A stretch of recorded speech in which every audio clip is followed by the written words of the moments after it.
Okay, tonight we'll be discussing the nervous system, memory, and trauma. From your textbook Building Resilience to Trauma, Miller Karras, the second edition, and this is chapter 5. Now it's time for us to look at the neuroscience in regards to trauma. So when we discuss trauma, in terms of being clinicians as well as researchers, we often describe trauma being like a tug of war. That being, it's going between our survival brain, which would be part of the limbic system, as well as our thinking brain. Here we're looking at the prefrontal cortex. Now, more or less, what this reflects is how complex our neurobiological processes are in terms of helping us understand why trauma survivors respond in ways that may seem irrational or could be proportionate to others or outsiders. So let's talk a little bit about the survival brain, or in this case, our limbic system, as well as the brain stem.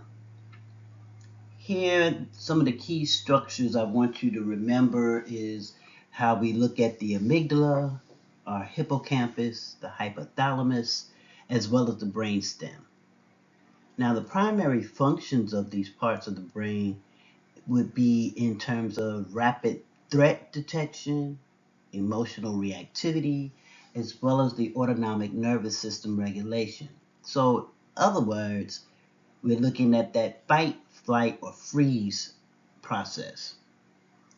And speaking of process, our processing speed in terms of the survival brain, it's going to be incoming sensory information that's milliseconds faster than what would be the prefrontal cortex. Now, understand, this speed is really adaptive and it enables or it can make an immediate reaction to danger before our conscious thought gets into play. So, for an example, if you step into a street and see a car speeding toward you, here the amygdala is going to fire off. It is going to say danger signal before your prefrontal cortex even have time to analyze what's going on. So your body will jump back onto the curb if you were in the process of crossing the street. And sometimes before you really are fully aware of the car, your body's already reacting. Now, in terms of the thinking brain, which again is our prefrontal cortex, I call this the executive. But the key structures here for the prefrontal cortex, particularly the medial and dorsolateral regions, we're looking at the primary functions again of executive functioning. It handles decision making, impulse control, our language, as well as perceptive taking. The processing role here is that it's going to integrate our sensory and emotional information into rational plans, so to speak, allowing us to have reflection of what's going on with our experiences and be able to provide a context, like whether or not we have to distinguish between fireworks or gunfire. It's going to help us filter those things out. Another example we can look at in this process is after stepping out of the car's path, your prefrontal cortex will start to evaluate things.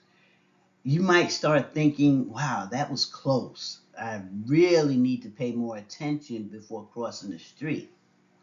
What this does, it allows for the semantics to get cemented in, meaning it's going to provide meaning because you reflected on the situation, as well as started planning for your future behavior. So now that's how we utilize that in that aspect. But when it's coming to trauma and balance shifts, when we're dealing with regular stressful situations, our survival brain, it acts briefly. The brain starts to think, it's going to interpret, we regulate, and then we try to balance everything back out and make sure we're once restored after a danger passes through. Now, during trauma, and that's going to be more of the extreme or chronic stress, this is that overwhelming sense for the nervous system. Your amygdala will remain hyperactive while our prefrontal cortex, particularly the medial prefrontal cortex, this is where it's going to show reduced activity. This is often observed in neuroimaging studies of trauma survivors. The result of that was that the individual may remain in survival mode, being hypervigilant or reactive, or emotionally numb, even after the danger has passed. Clinical implications for this is where a survivor may react to a benign stimulus, like, for example, a slammed door, or as though it's a threat. Of course, again, we're going to talk about the fight or flight freeze phenomenon. And that's going to be because the survival brain is firing off without any help from prefrontal regulation. In this terms, we have to look at the neurobiological mechanisms that help with this whole thing. So the amygdala has this hyperactivation, which will exaggerate, fear, and the fear signals is going to lead to hyperarousal, which will then allow us to know that the hippocampal dysfunction, which is more or less going to be a disruption of memory, consolidation, is going to blur the past and the present, which then moves on to prefrontal hyperactivation.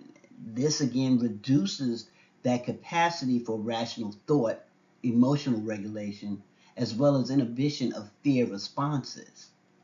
So in this, we're looking at how our HPA axis dysregulation will impact trauma because trauma alters our cortisol and stress hormone cycles.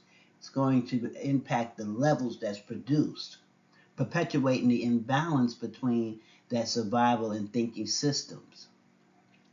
In terms of clinical applications, I guess the question is why do it even matter in terms of when we're doing trauma therapy?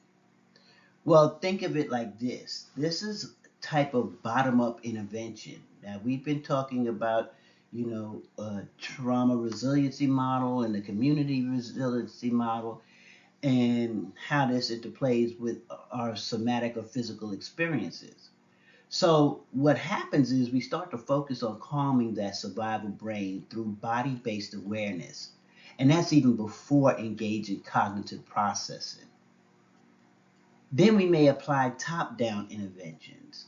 Those top-down interventions might be using frameworks like CBT or narrative therapy approaches. And really, in this term, it relies a lot on us being able to reactivate the thinking brain so we're able to reframe and reinterpret what traumatic memories are present. Then you're going to have integrative approaches. Now, when we talk about integrative approaches, I need you to recognize that survivors need both grounding in the body as well as to be able to so they can calm their survival responses. And then they have to be able to do cognitive reframing so that you're able to again engage in thinking.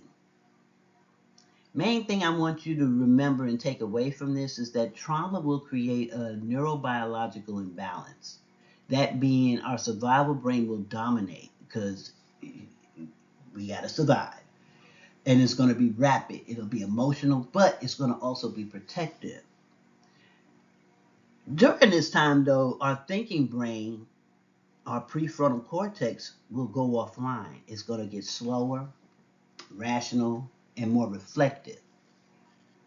So, in terms of healing, interventions must be able to restore communications between the two areas, allowing our ability to help survivors regain access to that prefrontal cortex while still honoring the protective role of the limbic system. Here's something I want you to think about. If the survival brain evolved to keep us alive, How do we balance respecting its function while helping trauma survivors re-engage their thinking brain in therapy? That might be a question I'll add for your assignment this week for you to respond to in your reflection. So that's survival brain versus thinking brain. Now let's talk a little bit about the nervous system dysregulation. When we're talking about the nervous system dysregulation as well as neuroplasty, I'm going to start off though by looking at the autonomic nervous system, and we'll do a brief overview. So I'm going to just say ANS for short. Remember, this regulates unconscious body functions, that being our heart rate, respiration, our digestive systems, as well as arousal. And there's two primary modes that operates here. We have the sympathetic nervous system, and how it mobilizes, again, with the fight or flight or freeze. Then you also have the parasympathetic nervous system. And this is talking about restoration, allowing our bodies to get that rest and to be able to digest what we've been taking in, that being nutritional or psychological. Now, in a healthy system, these two branches, they work like a seesaw, going back and forth, up and down, being able to maintain the dynamic equilibrium. However, when stress starts to arise, our sympathetic nervous system will activate.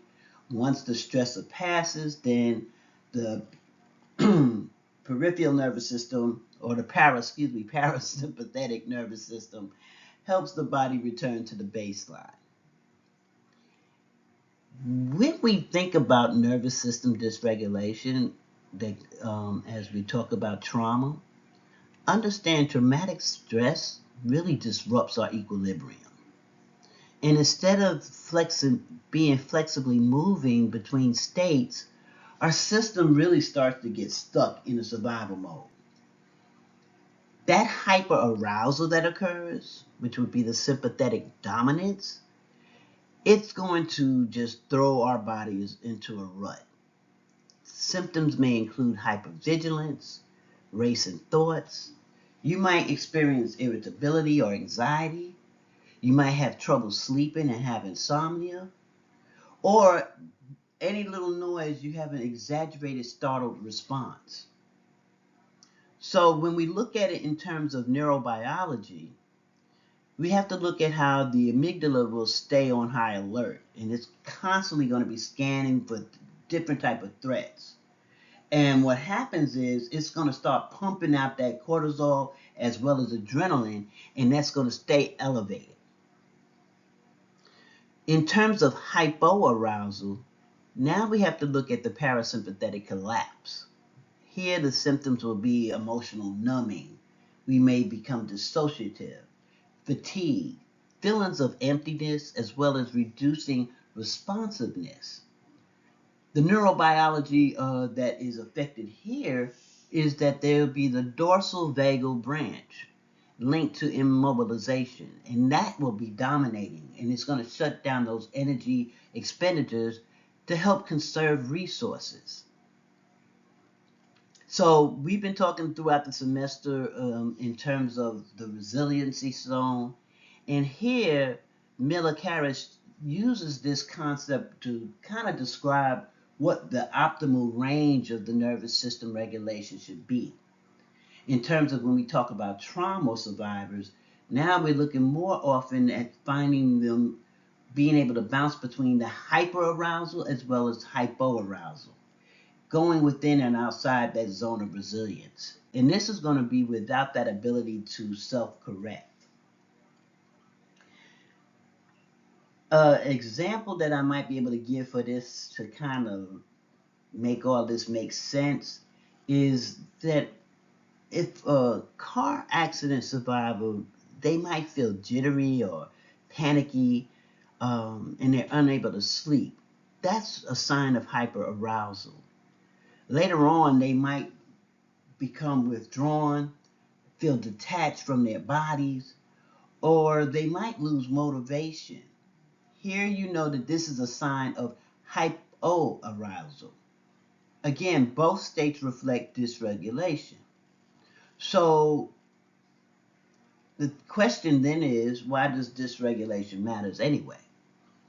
When we're talking about impaired memories as well as cognition, well, our ANS is going to be dysregulated. And that's saying that the prefrontal cortex is going to have limited access to higher reasoning.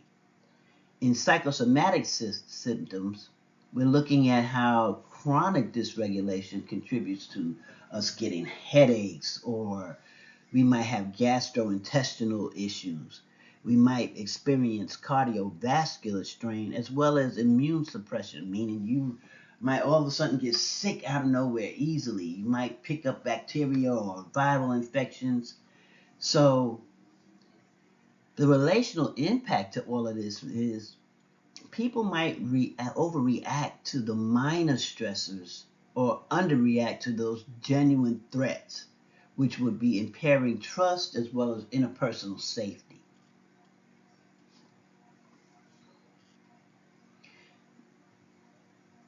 So after I've allowed that to all sink in, I'm going to now talk a little bit about neuroplasticity. And more or less, this is our source of hope. Because despite trauma's imprint on us, the nervous system is really flexible and plastic. It can reorganize as well as rewire itself throughout our lifetime. Operational definition would be that neuroplasticity refers to the brain's capacity or ability to form new synaptic connections and reorganize those neural pathways in response to our experiences. That being we're learning or is taking on those different environmental demands that our body must endure. In terms of trauma recovery, new patterns of regulations will and can override conditioned fear or conditioned fear responses. When a person learns body based skills, what they're doing is they're strengthening those neural circuits that's going to be associated with calm, safety, as well as resilience. Now, last but not least, let's connect this all to the TRM and the CRM. When we're harnessing neuroplasticity for the trauma resiliency model, know that that's the clinical approach, okay? And what we'll use in this area for this would be the tracking. Again, when we talk about tracking, that's when we're paying attention to our body sensations, which will help us to identify those signs of distress and be able to gently guide the person or our client toward those sensations that's going to lead them to balance as well as a better well-being. Uh, Now, how we do this is we start with the bottom-up processing, meaning that we have to change the nervous system first, which then will improve the cognitive capabilities, our cognitive processing. So, with that in mind, that would be for the TRM. Now, when we talk about the community resiliency model, again, this is community based. This is going to be more prevention focused. And here we're looking at how we will teach those 6 skills. And again, know that some of those include grounding, resourcing, tracking. But it helps us to, enhance ourselves as well as being able to co-regulate. What it does is normalizes these traumatic reactions and will help us to equip people who are not clinicians per se, but it'll give them tools to try to help reduce dysregulations within the community. So, psychoeducation is a big key part of that. Um, when we're utilizing both models repeatedly and we try to guide a person's nervous system back into that resiliency zone, over time, what happens is that there'll be a practice that strengthens. We're going to strengthen those neural circuits for balance. We're going to be able to demonstrate this experience dependent neuroplasticity. to be strong. So just to wrap up this area in terms of the neuroscience of trauma, understand nervous system dysregulation really helps to tell you why trauma systems are not just psychological, but that it is embodying the physiological states as well.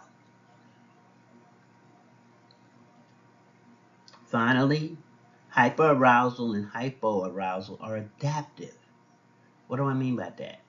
Well, they're survival responses, but prolonged states will become maladaptive. Too much cortisol in the system, of course, or adrenaline is not good for our bodies. Neuroplasticity will provide a pathway for healing, that being with repeated regulation practices, we're literally going to be rewiring the brain and body communication to one another. Going through the body-based approaches of TRM and CRM, it will not erase trauma, but what it does is expand that client's capacity to be able to return to homeostasis or balance a little bit faster than if they didn't utilize these tools. So another time for me to say something for you to think about.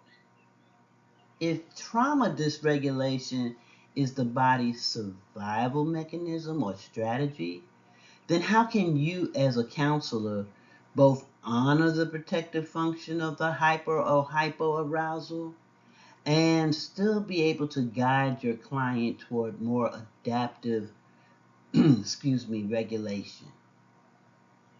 Something else to think about. How can you do that? Also, in what ways does neuroplasticity challenge older deterministic models of trauma? Like, for example, once a person's traumatized, they're always damaged. How can we utilize what we just discussed to change that thought process? That's where I'll end for this slide. The next slide will have a little bit more to discuss.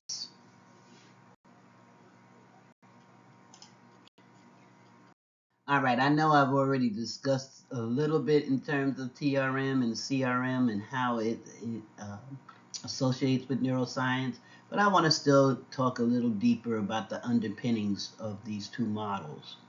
Now, with TRM, we know again it's a clinical intervention that's going to be designed to be able to reset those nervous system responses.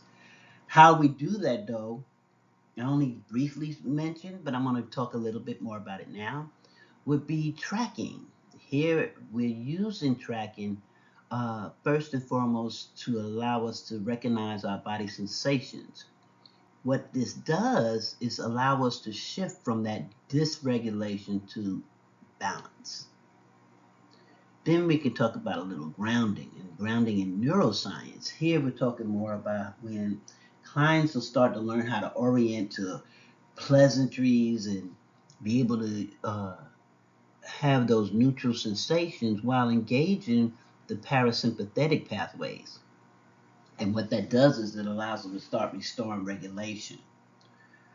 Again, I want to remind you with TRM, we're using a bottom-up process and approach, okay? And instead of us starting with thoughts or beliefs, we work straight from our body sensations. Now, with that being said, we're going to also, put into effect the community resiliency model.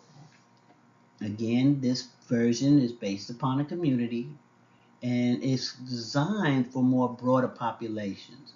So that's talking about how you might be able to use it in a neighborhood or in a school environment, or you may even help out different organizations that need to help people who are dealing with trauma.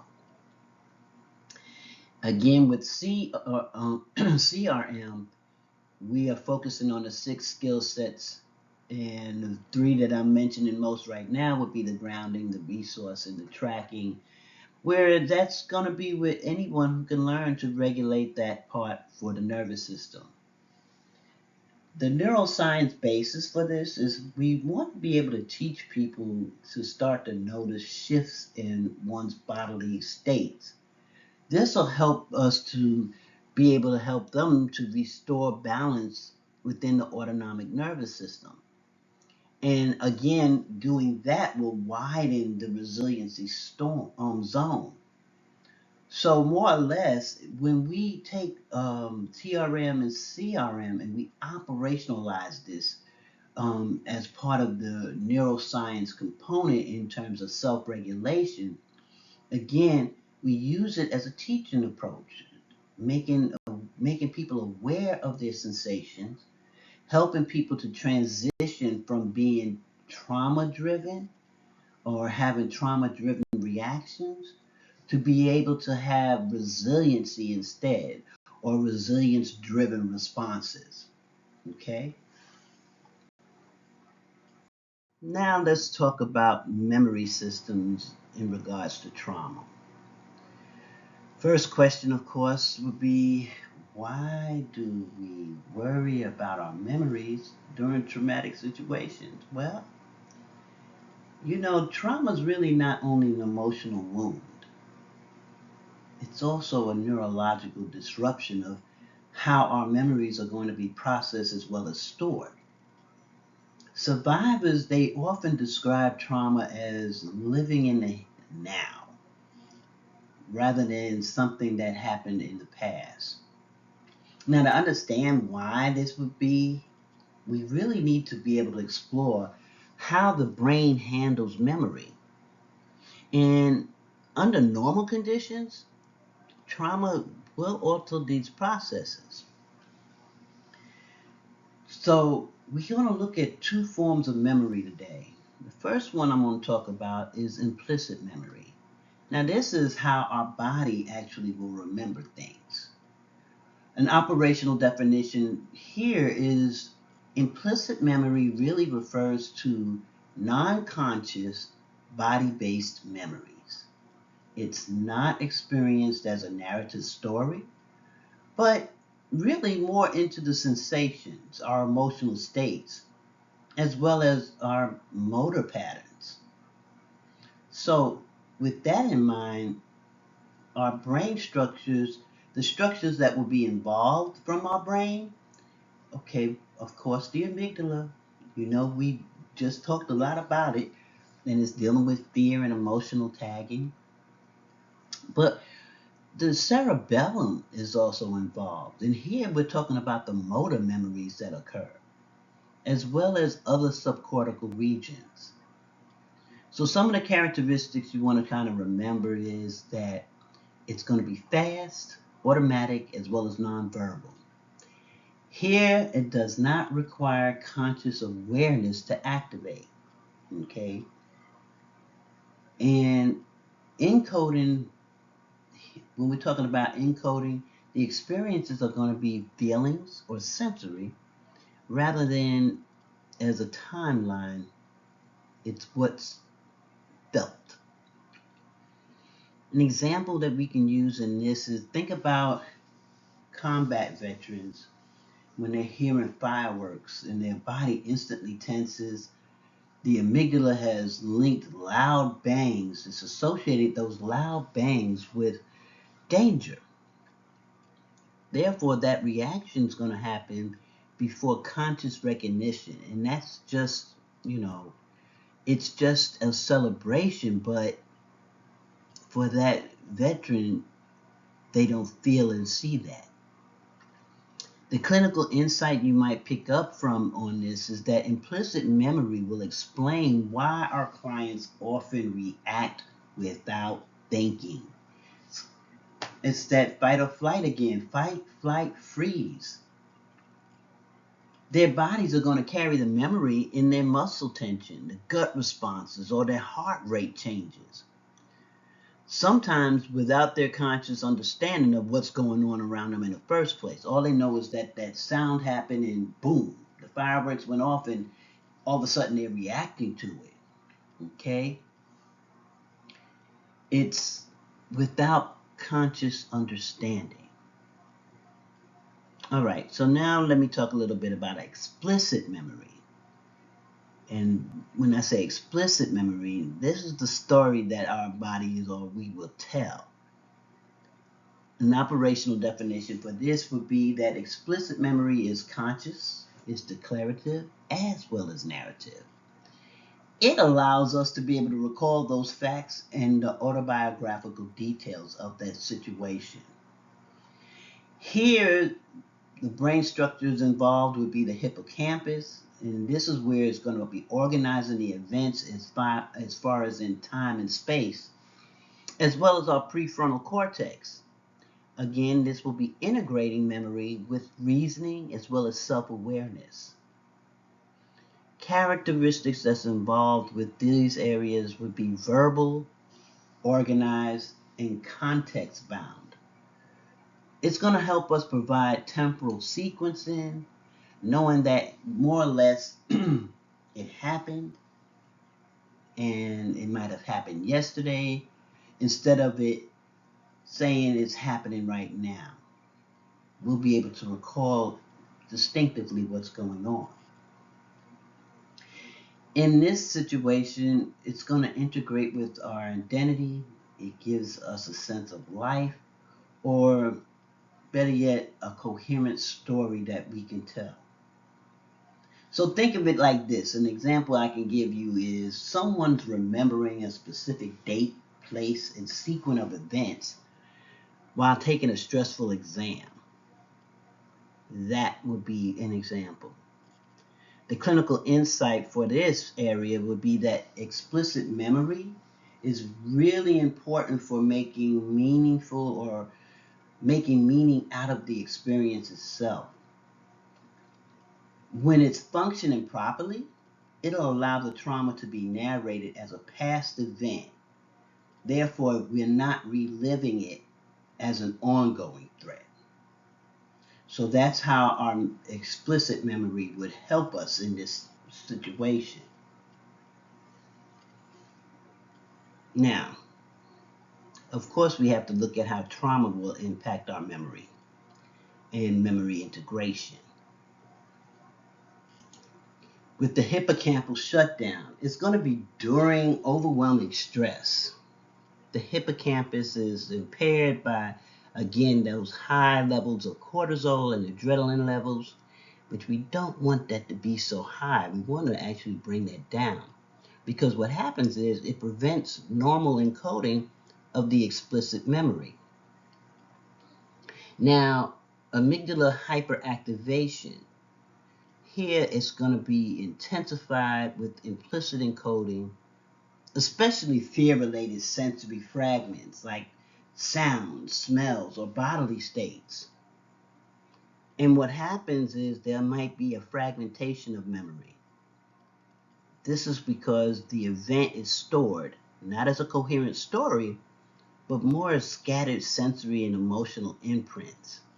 Therefore, survivors will often report those flashbacks they're having, or they might be experiencing nightmares, or their body memories without a clear timeline, which makes this go on a repeated cycle. Then starts to become now. And that's because the implicit memory lacks any temporal context. And the nervous system is going to keep experiencing that trauma as if it was happening at present time. So if we put this into an example, think about a survivor of childhood abuse. They might smell a certain cologne years later and they'll start to experience intense fear, even if they consciously know they are safe. Now, that's because the body is reacting to the implicit memory, not the explicit narrative. So again, it's on that repeat. It keeps feeling it as if it just happened. That smell comes back and that fear comes along with it because they were not able to put meaning into it of allowing them to know that that was a past event. As far as their body's concerned, that implicit memory is kicking it all over in the brain, making it current. So let's talk about how we can go about healing through memory integration, which would be our therapeutic goal here.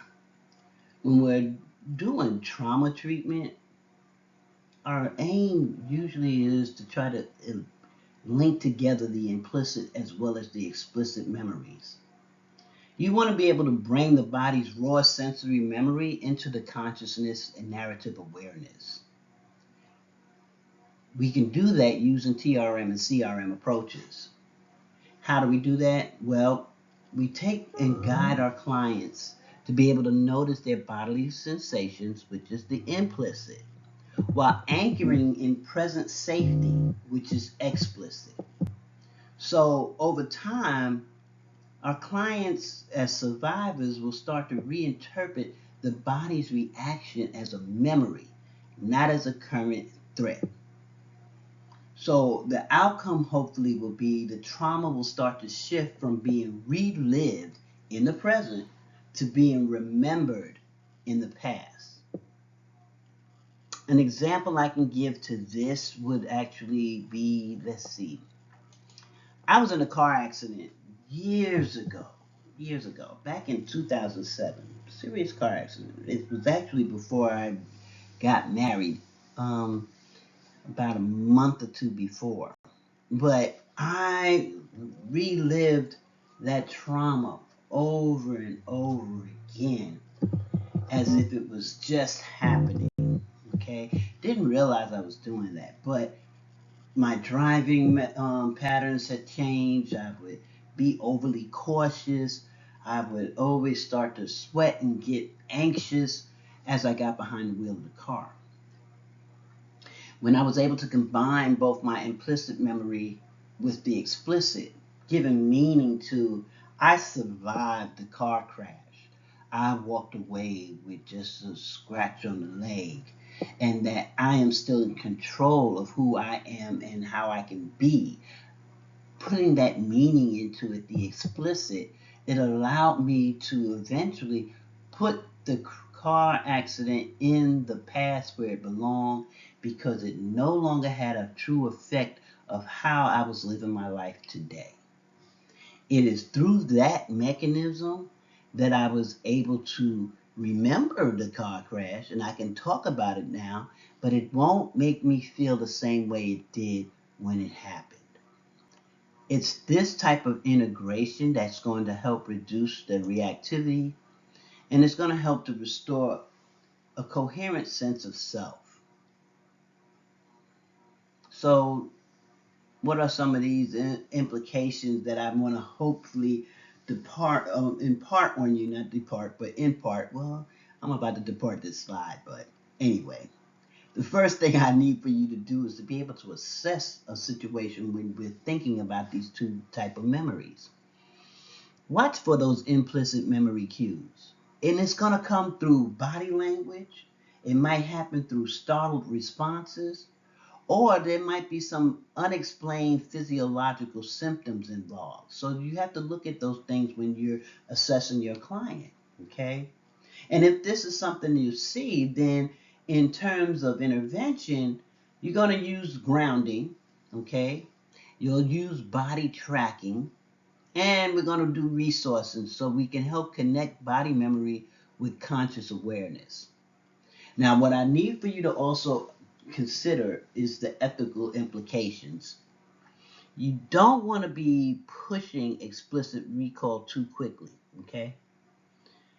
Forcing a narrative before the nervous system is regulated actually will re-traumatize a person. So you got to pace this. And that takes practice, and you want to be able to, I would recommend getting with your cohort and students and role play these type of activities so that you can feel it out and know what to look for. So finally, I just want to give you some key notes to consider. When we're talking about implicit memory, again, they're holding the sensations, the emotion, as well as bodily states. And that the explicit memory is going to hold your facts, your stories, as well as the meaning behind them. Realize trauma disrupts the integration of these symptoms or systems.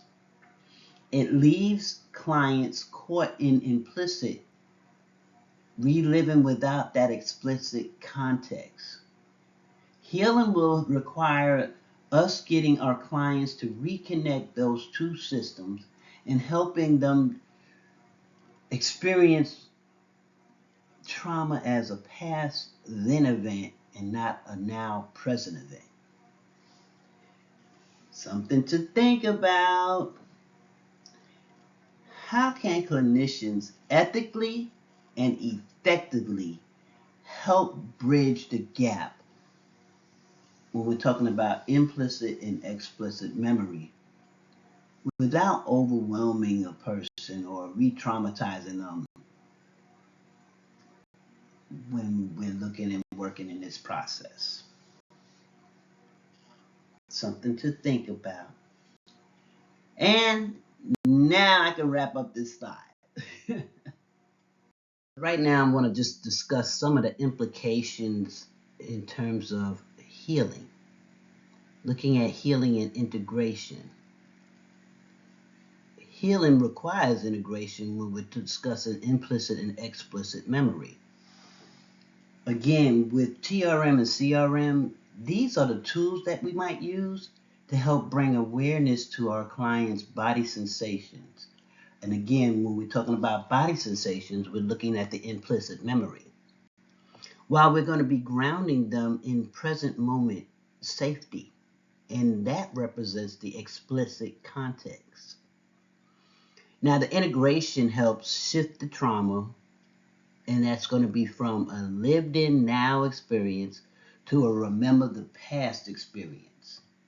So I just want you to take away from this that while we're talking about trauma is that entity that hijacks the nervous system, which is going to lead a person to experience dysregulation. When we're talking about TRM and CRM, we're talking about how we'll use body-based skills to kind of help a person to restore their nervous system into balance through the neuroplasticity. So again, I know this is all being repeated, but it's important that you understand these concepts. That implicit and explicit memory does explain why trauma, oftentimes we feel stuck. But when we're in the healing process, the healing involves us being able to reconnect our bodies as well as our minds and integrating those memory systems to help regain regulation. So some things I want you to take away from this, I want you to think about, again, a couple more reflective questions. How do you see implicit memory showing up in your life with your habits, your reactions, or your gut feelings? Another question. Why do you think a body-based approach such as trauma resiliency model or community resiliency model might be more effective than using a talk-based approach for trauma recovery? Another thing to think about, can you think of examples from media or culture where trauma responses are portrayed more as implicit memory rather than explicit?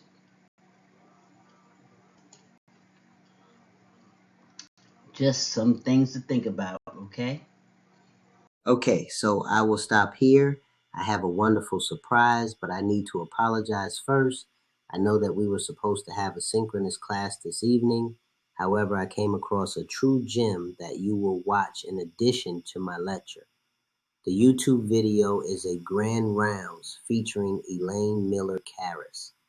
By watching my lecture, Elaine Miller Karras, and completing the assignment, you will utilize the entire class time.